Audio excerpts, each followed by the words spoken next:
All right, welcome in. The National Retail Federation, they just delivered more bad news to American parents who are already feeling cash-strapped from this stubbornly high inflation. The average family will spend $900 on back-to-school supplies this year. And that, folks, is a record. That's everything from paper to paperbacks and pencils and backpacks. And economists predict a real sticker shock for families as they open up their wallets for these things. Is this more of the Bidenomics that's been forced down our throats? Inflation sits at 3%, but food and fuel are still on the rise. We're getting a CPI and PPI this week, so we'll have a better handle on what prices are doing in Bidenomics. Is that doing what's that's doing to the bottom line of our family financials, right? It's been expensive, and it's been an expensive couple, 2, 3 years. Remember, we're 3% higher than last year's 9.1% higher prices. Until CPI is a negative number, prices are still going up, but at a slower pace. Now, with gas prices up 30 cents in a month, what are we to expect on top of these spiking back-to-school prices? Please welcome to the show, Rebecca Walser. Rebecca, I saved this one for you because I know you're a mom, and these things are going to be probably hitting home for you. The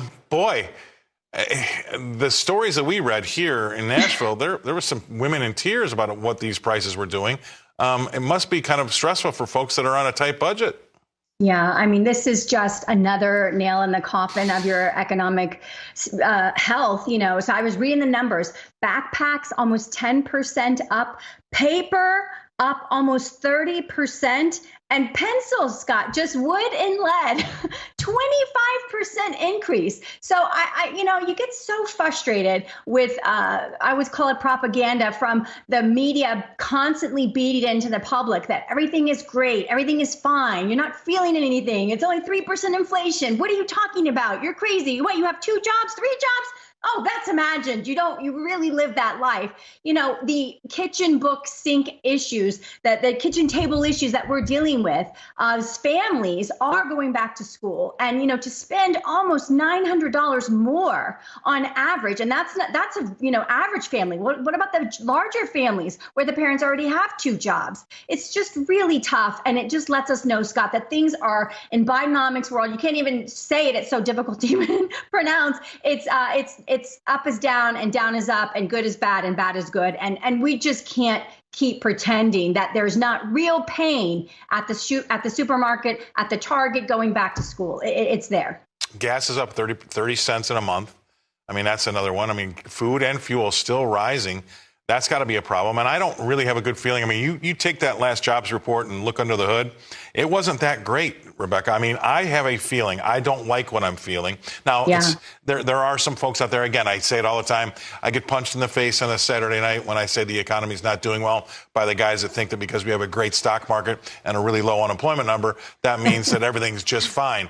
But I don't think it's fine. What do you think? No, and I would say that there's 2 leading indicators on the labor.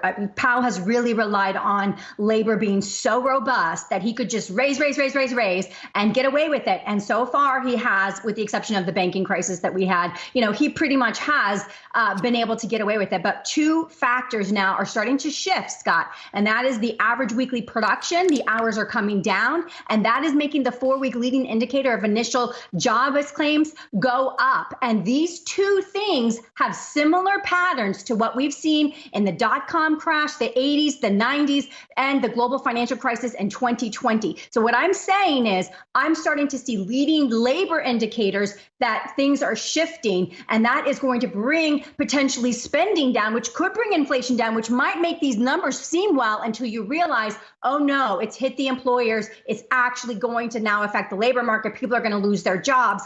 And once we start having layoffs, then all bets are off and we're going towards recession. Yeah, and I think once we have those layoffs, they come fast and furious. And I don't want that to be the case. And I don't want to be right on this one. But, Challenger Gray and Christmas, that firm, that employment firm, they came out last week, and I don't know why this doesn't hit the headline.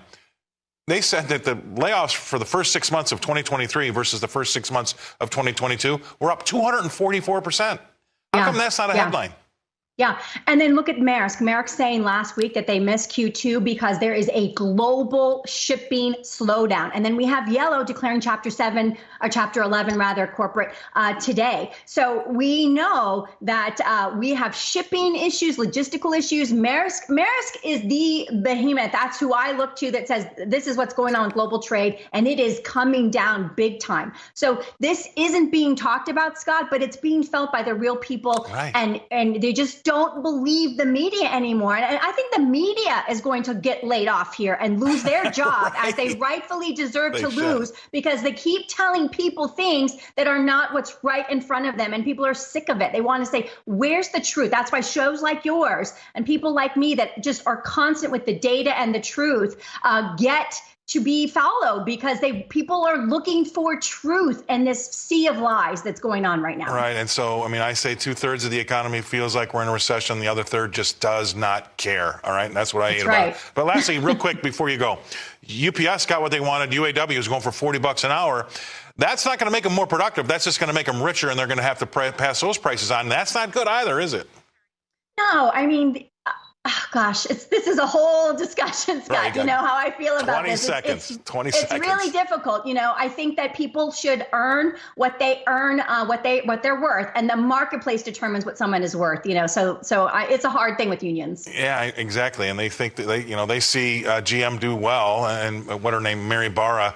I'd hate to sit across the street. I'd hate to sit across the table from the union now, having said how well we're doing and how much money we're making, because that's going to be a difficult conversation to have. All right. Exactly. Awesome stuff as usual. Thank you very much, Rebecca. Love having you on the show. Rebecca Walser, Walser Wealth Management, Tampa, Florida. But now